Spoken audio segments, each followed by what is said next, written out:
ആലത്തൂരിൽ LDF സ്ഥാനാർത്ഥിയുടെ പ്രചാരണ വാഹനത്തിൽ നിന്ന് ആയുധങ്ങൾ കണ്ടെത്തിയ സംഭവം ഗൗരവമേറിയതാണെന്ന് പാലക്കാട് ലോക്സഭാ മണ്ഡലത്തിലെ NDA സ്ഥാനാർത്ഥി C. കൃഷ്ണകുമാർ. പരാജയ ഭീതിയിൽ സംസ്ഥാനത്തുടനീളം അക്രമം നടത്താനാണ് CPMന്റെ ശ്രമം. വിഷയത്തിൽ സമഗ്രമായ അന്വേഷണം വേണമെന്നും കൃഷ്ണകുമാർ വ്യക്തമാക്കി. അരുണാലത്തൂർ തയ്യാറാക്കിയ റിപ്പോർട്ടിലേക്ക്. പാലക്കാട്ടെ NDA സ്ഥാനാർത്ഥി C. കൃഷ്ണകുമാറിന്റെ തെരഞ്ഞെടുപ്പ് നിശബ്ദ പ്രചാരണം പുരോഗമിച്ചുകൊണ്ടിരിക്കുകയാണ്. അദ്ദേഹം ചേരുകയാണ്. ഇന്നിപ്പോൾ പോളിംഗ് ബൂത്തിലേക്ക് അടക്കം മണിക്കൂറുകൾ മാത്രമാണ് ശേഷിക്കുന്നത്. മണ്ഡലത്തിൽ എത്രത്തോളം ഒരു ആത്മവിശ്വാസത്തിലാണ്? വലിയ പ്രതീക്ഷയിലാണ് ഞങ്ങൾ മുന്നോട്ട് പോകുന്നത്. ജനങ്ങളിൽ നിന്ന് വളരെ അനുകൂലമായിട്ടുള്ള പ്രതികരണങ്ങളാണ്. നമ്മൾ പ്രതീക്ഷിക്കാത്ത കേന്ദ്രങ്ങളിൽ നിന്ന് പോലും മറ്റു രാഷ്ട്രീയ പാർട്ടികളുടെ ശക്തി കേന്ദ്രങ്ങളായിരുന്നുണ്ട്. ഇതുവരെ നമുക്ക് കടന്നു ചെല്ലാൻ പോലും കഴിയാതിരുന്ന മേഖലകളിൽ നിന്ന് പോലും ഇങ്ങോട്ട് അനുകൂലമായിട്ട് ഉള്ള ഫോൺ കോളുകളും അതുപോലെ തന്നെ നമ്മളെ അങ്ങോട്ട് ക്ഷണിക്കലൊക്കെയാണ്. വലിയ മാറ്റം പാലക്കാട് ഇത്തവണ ഉണ്ടാവും. അത് ആ മാറ്റം വിജയത്തിലേക്കുള്ള ഒരു മാറ്റമായിട്ടാണ് ഞങ്ങൾ പ്രതീക്ഷിക്കുന്നത്.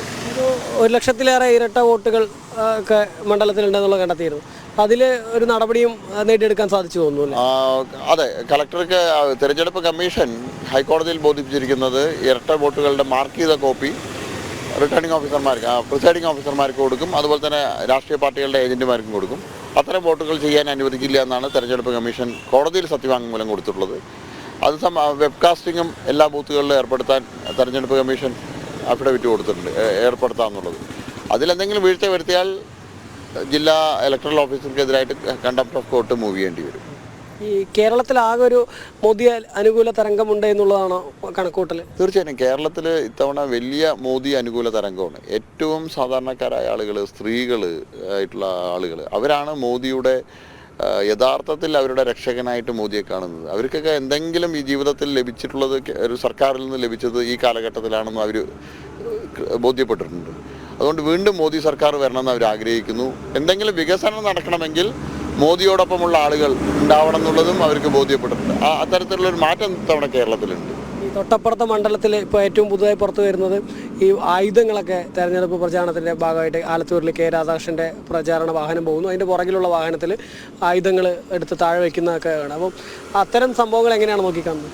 CPM ഈ തെരഞ്ഞെടുപ്പിന് മുമ്പ് തന്നെ സംസ്ഥാനത്ത് വ്യാപകമായിട്ട് തെരഞ്ഞെടുപ്പിനോടനുബന്ധിച്ച് വലിയ കലാപങ്ങൾ ഉണ്ടാക്കാനുള്ള, രാഷ്ട്രീയ സംഘടനകൾ ഉണ്ടാക്കാനുള്ള തയ്യാറെടുപ്പ് നടത്തിയിട്ടുണ്ട്. കണ്ണൂർ, പാനൂരിലൊക്കെ ബോംബ് സ്ഫോടനം, ബോംബ് നിർമ്മാണത്തിനിടയിലാണ് സ്ഫോടനം എല്ലാം നടക്കുന്നത്. ഇത് വ്യാപകമായിട്ട് കേരളത്തിൽ വീണ്ടും പഴയ ഒരു കൊലപാതക രാഷ്ട്രീയത്തിലേക്ക് സംസ്ഥാനത്തെ കൊണ്ടുപോകാനുള്ള നീക്കത്തിലാണ് CPM. അതിൻ്റെ ഭാഗമായിട്ടാണ് ഒരു സ്ഥാനാർത്ഥിയുടെ വണ്ടിയിൽ വളരെ ബാലിശമായിട്ടുള്ള മറുപടിയാണ് അവർ നൽകുന്നത്. LDF സ്ഥാനാർത്ഥിയുടെ വണ്ടിയിൽ പ്രചരണ ബോർഡുകൾ അഴിക്കാനുള്ള ആയുധങ്ങളാണ് വെച്ചതെന്ന് പറഞ്ഞാൽ ഞാനും ഒരു സ്ഥാനാർത്ഥിയാണ്. ഒരിക്കലും ഒരു സ്ഥാനാർത്ഥിയുടെ വാഹനത്തിൽ സ്ഥാനാർത്ഥിയോ അല്ലെങ്കിൽ സ്ഥാനാർത്ഥിയുടെ കൂടെ യാത്ര ചെയ്യുന്നവരെല്ലാം പ്രചരണ ബോർഡുകൾ വയ്ക്കുക. അതിന് പ്രവർത്തകരുണ്ട്. അപ്പോൾ വളരെ സ്ഥാനാർത്ഥിയോടൊപ്പം പോലും ആയുധങ്ങളുമായിട്ടുള്ള സംഘം, ഗുണ്ടാ സംഘം യാത്ര ചെയ്യുന്നു എന്നുള്ളത്. അപ്പോൾ എവിടെ വെച്ച് ആരെ വേണമെങ്കിലും ആക്രമിക്കാൻ തയ്യാറെടുത്തിട്ടുകൊണ്ടാണ് അവരുടെ തെരഞ്ഞെടുപ്പിന് ഉള്ള പ്രചരണം അടക്കം. ഇത് വലിയ കേരളത്തിൽ വലിയ ഒരു കലാപത്തിനുള്ള ഒരുക്കത്തിൻ്റെ ഭാഗമായിട്ടേ ഇതിനെ കാണാൻ കഴിയും. അങ്ങയുടെ മണ്ഡലത്തിൽ പാലക്കാടായിരുന്നെങ്കിൽ പ്രാവശ്യമല്ലേ കഴിഞ്ഞ തവണ MP രാജേഷിൻ്റെ വാഹനത്തിൽ നിന്ന്, MP രാജേഷിനോടൊപ്പമുള്ള വാഹനത്തിൽ നിന്ന് നമ്മൾ ആയുധങ്ങൾ, വളിവാളടക്കമുള്ള ആയുധങ്ങൾ ഈ കേരളം മുഴുവൻ കണ്ടാണ്, അതിൻ്റെ ദൃശ്യങ്ങൾ കണ്ടതാണ്. അത്തരത്തിൽ ഓരോ തെരഞ്ഞെടുപ്പ് വരുന്ന സമയത്തും CPMൻ്റെ സ്ഥാനാർത്ഥികൾ ഇത്തരത്തിൽ ഗുണ്ടാ സംഘങ്ങളുടെ അകമ്പടിയോടുകൂടിയിട്ടാണ് യാത്ര ചെയ്യുന്നത് എന്നുള്ളതിൻ്റെ ഏറ്റവും വലിയ തെളിവാണ്. ക്രിമിനൽ സംഘമാണ് CPMനോടൊപ്പം ഉള്ളത്, സ്ഥാനാർത്ഥിക്കൊപ്പം പോലും. വിഷയങ്ങളൊരു അന്വേഷണം വേണം, അല്ലെങ്കിൽ എന്താണ് പോലീസ് അന്വേഷിക്കുക? കേരള പോലീസ് അന്വേഷിച്ചിട്ട് ഏത് കാര്യമാണ് തെളിയാൻ പോകുന്നത്? പോലീസിൻ്റെ അന്വേഷണം വെറും പ്രഹസനമാണ്. അവിടുത്തെ ആലത്തൂരിലെ സ്ഥാനാർത്ഥി മന്ത്രി പോലുമാണ്. ഒരു അന്വേഷണവും നടക്കാൻ പോകുന്നില്ല. കേരള പോലീസ് അന്വേഷിച്ചിട്ട് ഈ കാര്യത്തിൽ യാതൊന്നും നടക്കാൻ പോകുന്നില്ല. ഇവിടെ രാഷ്ട്രീയ കൊലപാതകങ്ങളും അല്ലെങ്കിൽ രാഷ്ട്രീയ സംഘടനകളും കലാപങ്ങളും വരാതിരിക്കണമെങ്കിൽ അതാണ് ക്രമസമാധാനം പാലിക്കണം എന്നാണ് പോലീസിന് ആഗ്രഹമെങ്കിൽ സത്യസന്ധമായിട്ട് ഈ കാര്യത്തെ പറ്റി അന്വേഷിക്കണം.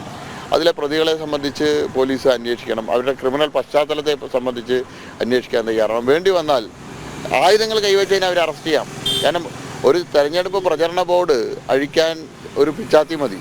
ഇത് കയ്യിൽ വെച്ചിരിക്കുന്ന ആയുധങ്ങൾ ഒരു പ്രചരണ ബോർഡ് അഴിക്കാനുള്ള, ഒരാളെ മൃഗീയമായിട്ട് ആക്രമിക്കാനും മുറിപ്പെടുത്താനും പറ്റുന്ന ആയുധങ്ങൾ വെച്ചിട്ടാണ് യാത്ര ചെയ്യുന്നത്. ആയുധം കൈവച്ചതിന് കേസെടുക്കണമെന്നാണ് ഞങ്ങൾക്ക് പറയാനുള്ളത്.